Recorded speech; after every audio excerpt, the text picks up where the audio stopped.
We on? Bob, we're on. But you've already been on. I've been on. What did you guys say that I can say? It's a little bit of a secret, Dave. We don't want to really kind of. That's kind of really important stuff, and we're going to talk about some maybe some not as important stuff. 38-3. Probably people want to know about bowl destinations. Let's tee it up. I gotta say, I go directly to Jerry Pong because I don't have the patience to worry about this stuff when it's a second-tier bowl. You just don't have much patience in general anymore. You know, that's going to get to what I'm going to say about Trace McSorley and one of his qualities.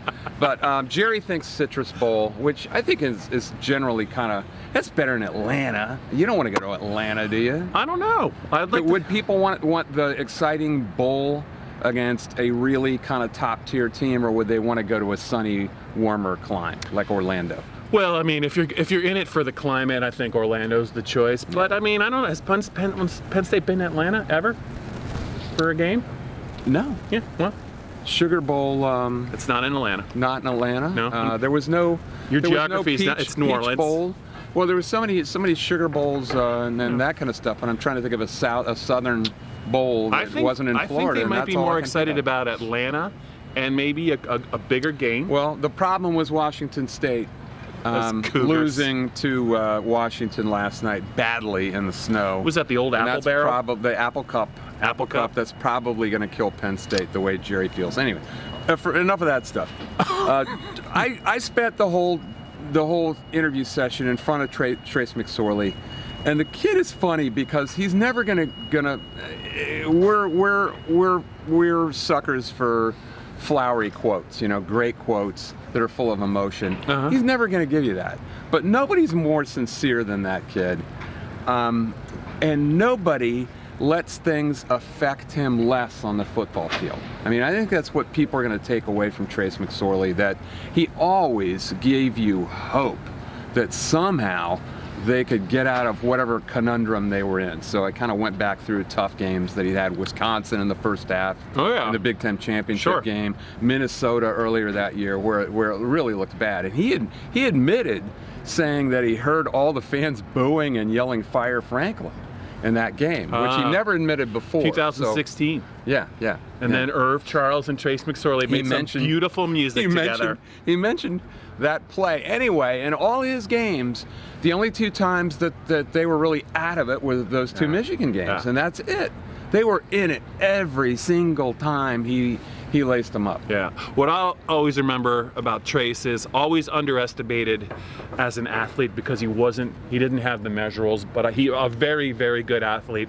I love the fact that he played with a chip on his shoulder, and he's always played with a chip on his shoulder, and his ability to focus in close games and his ability to play through some pain and not get discouraged. It's a lot of guys can't do that. A lot of those guys can't do that.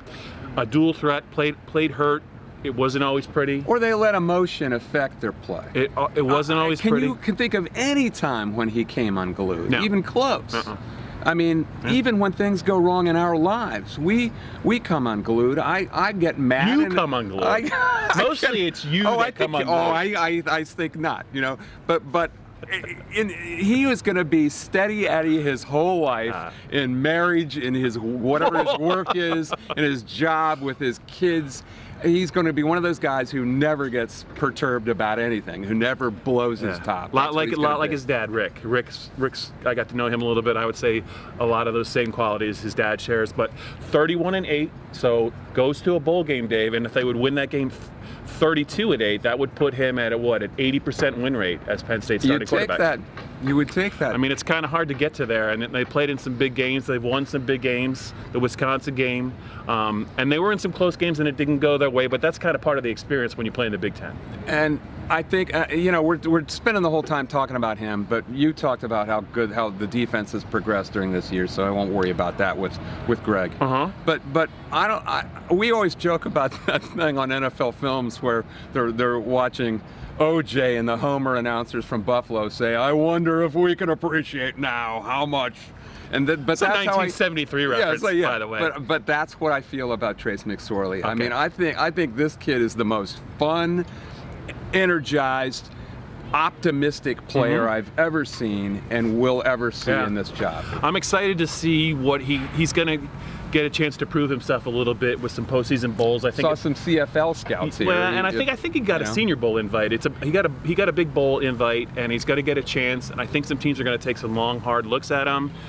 He's an interesting case. I'll tell you, I could see him playing in the NFL, used as like a Swiss Army knife, or maybe, who knows, maybe he'll get some run as a starting quarterback. But I think ultimately, somebody asked him on Tuesday, like, what Could he be a slot receiver? What he see? I don't think so, but there's a couple players that I kind of think that he kind of mirrors in the NFL. But they asked him on Tuesday what he's going to do long term, and he talked about his accounting degree.